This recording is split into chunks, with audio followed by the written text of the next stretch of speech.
Big collectibles, and we are up to issue 4 in the Spider-Man story. I mean, this right here is just straight fire. If you like this type of stuff, if you like free stuff, subscribe to the channel and also join the free Discord. Link in the description. All right, let's get right into it.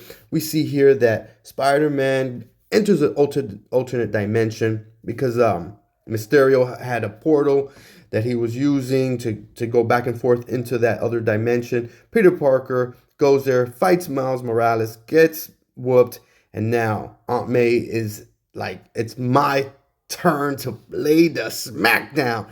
So Peter Parker goes, finds out that he is dead in this alternate dimension. He goes to visit Aunt May, who thinks that he's dead. Well, he is dead, but his version is dead from that dimension. So Aunt May thinks that he is actually a poser, somebody making pretend. So she smacks him. Gwen Stacy, who's living with Aunt May, also tries to attack him. Nick Fury, all the while, is trying to figure out a way with Tony Stark to get him back into that dimension where he belongs. This is MJ.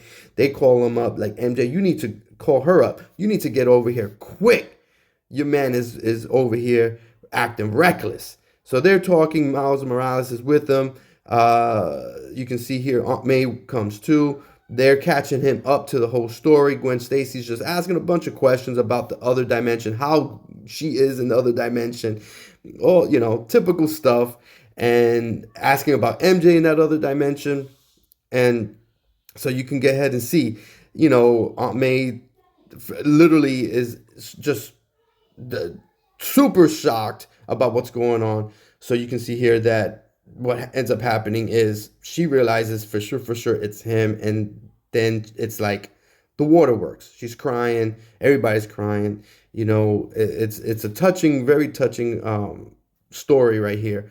Now, if you have read the original Ultimate Spider-Man story, you see that, which I have spoken about. I absolutely loved that run. It went from issue 1 all the way up to, oh gosh, 130 or 160, can't remember. But this is where this universe takes place. It's from that Ultimate universe.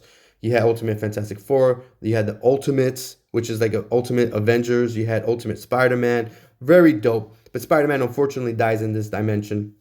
So the Peter Parker that we know enters that dimension, which is dope, you know, meets Miles Morales. And so they finally figure out a way to get Peter Parker back to his dimension. He sees MJ running off, but he's like, man, I'm up to big things. I gotta go. So MJ, Gwen Stacy, they all say bye. MJ crying, you know, it is what it is. Tony Stark breaks down. Look, down here in Brooklyn, of course it had to be Brooklyn. There is they figure out that is where Mysterio's hideout is. That is where the portal is, and they just have to lay in the cut and wait for him. And hopefully he'll come open up the portal again from the other dimension. And once he opens up that portal, they'll be able to access the dimension. And that's how it ends. They got a plan. They're ready to formulate. And you know, I love anything Ultimates because it's from the other dimension. And that, you know, this is why I really like this Spider-Man book. It's a mix of the old school with the Ultimate dimension, which is more of a new take on the stories. So it is what it is. This is what we got. We've got one more. It's sad, but you know what? I'm excited. Stay tuned for that. Good luck in all your collectible decisions. Let them be profitable and dope.